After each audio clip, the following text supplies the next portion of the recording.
जी और माता रानी का भगत था। इच्छा हुई एक दिन सोते सोते कि मैं माता रानी के दरबार में जम्मू जाऊं और मैया रानी के दर्शन करके आऊं, लेकिन पैसे पास में नहीं थे, गरीबी से बेहाल था। ऐसा विचार करते हुए रात्रि के समय सोता है। सुबह के टाइम में जब उठता है तो सोचता है कि हे मैया रानी, विचार तो आपने मेरे मन में पैदा कर दिया, लेकिन हे मातेश्वरी, मैं आपके दरबार जम्मू वैष्णो देवी दरबार में कैसे जाऊं बिना पैसे के। अब 100-200 रुपए की तो बात नहीं है कि मैं ठाऊं और चला जाऊं। माता रानी हजारों रुपए मेरे पास हो तब मैं तेरे दर्शन कर पाऊं। ऐसा विचार करते करते किसी बाणिये की आड़त की दुकान पे चला जाता है। जैसे ही आड़त की दुकान पे जाता है, मैया रानी की कृपा से उसको आड़ती था जो, वो भी वैष्णो देवी का भगत था। उनकी जो कुल की देवी थी वो वैष्णो रानी थी। तो जाके अपना सारा वृत्तांत उस बाणिये को सुनाता है।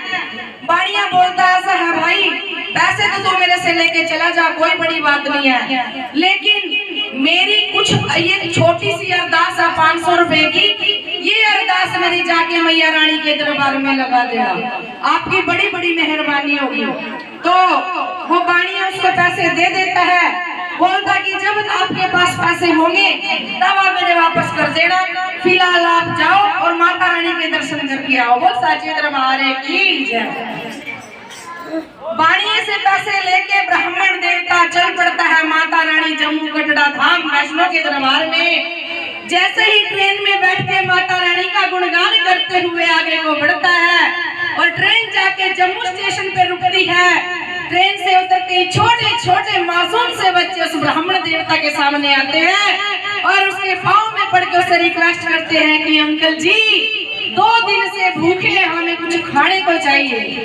तो ब्राह्मण देवता निहायत गरीबी व्यतीत करते हुए मन में विचार करता है कि हे माता रानी, ये कैसी विडंबना है, ये तेरी कौन सी लीला है जो मेरे पास पैसे नहीं और ये बच्चे आपने ऐसे मेरे पास भेज दिए। मैं इनको मना करता हूँ तो मुश्किल और आपके दरबार नहीं पहुँचता हूँ तो मुश्किल। वो साचे दरबार की जय। ऐसा मन में विचार करते करते अर्ध कुमारी गेट तक बूढ़ा ब्राह्मण देवता पहुंच जाता है। ब्राह्मण आगे आगे और वो बच्चे उसके पीछे पीछे। जैसे ही काफी दूर जाते हैं, जाते जाते ब्राह्मण बड़ा विनम्र स्वभाव से उनको बोलता है, चलो ठीक है बच्चों, मेरे साथ दुकान पे चलो। दुकान पे जाकर वो बच्चों को बिस्किट के कुछ पैकेट दिलवा देता है और विचार लगाता है कि मैंने इनको बिस्कुट के पैकेट तो दिलवा दिए, लेकिन ये उस बाणिये के पैसे थे जो उसने अरदास के लिए दिए थे। तो विचार करता है, चलो माता रानी, जैसी आपकी महिमा, जैसा आपने किया, जो आपने किया वही अच्छा है आज के लिए।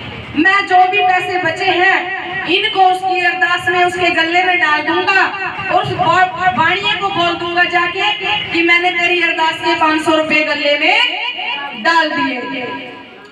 तो ऐसा विचार करते हुए माता रानी की चढ़ाई चढ़ते जाता है, जयकारा मैया का लगाते हुए, बोल साचे दरबार की, बोल साचे दरबार की करते करते 14 किलोमीटर की चढ़ाई तय करता है। जैसे ही मैया रानी का दरबार आता है, नतमस्तक होके, दंडवत होके गरीब ब्राह्मण मैया रानी के चरणों में लौट पड़ता है और माता रानी से अरदास करता है कि हे मैया रानी, आज मेरे से बहुत बड़ा अपराध हो गया है।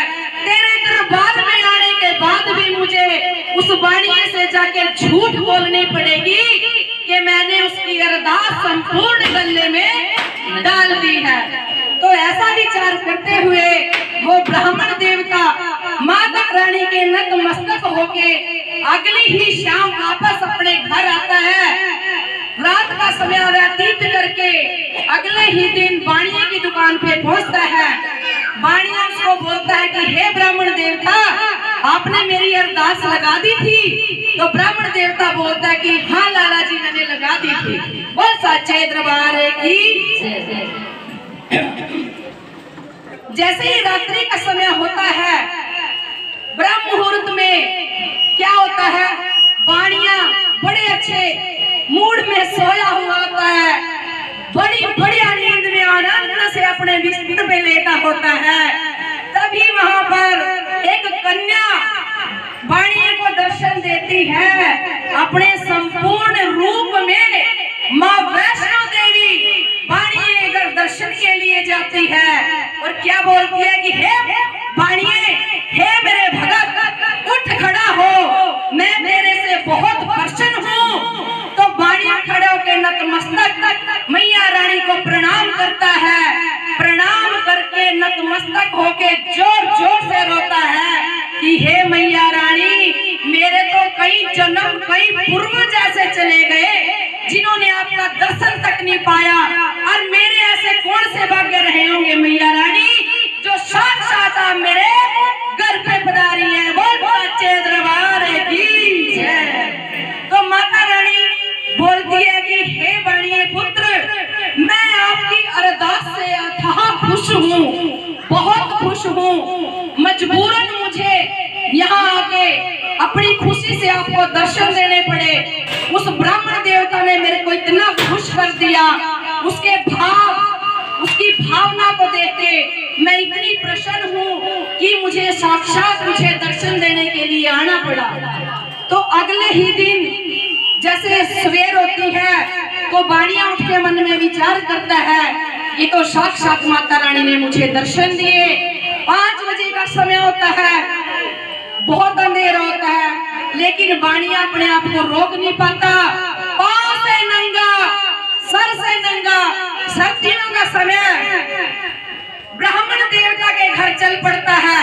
5 बजे के समय में ठिठकती ठंड में बाणिया जाके ब्राह्मण की कुंडी खड़काता है कि हे ब्राह्मण देवता, कृपया करके दरवाजा खोलिए, मुझे आपके चरण छूने हैं। बोल सच्चे दरबार की जय। तो जो ब्राह्मण देवता था बेचारा डर जाता है। आज तो बाणिया पैसे लेने के लिए आ गया सुबह सुबह, भाई मैं क्या करूं, मेरे पास तो पैसे भी नहीं, लच्छाड़ा हो गया, हाँ मेरे साथ बनेगी क्या।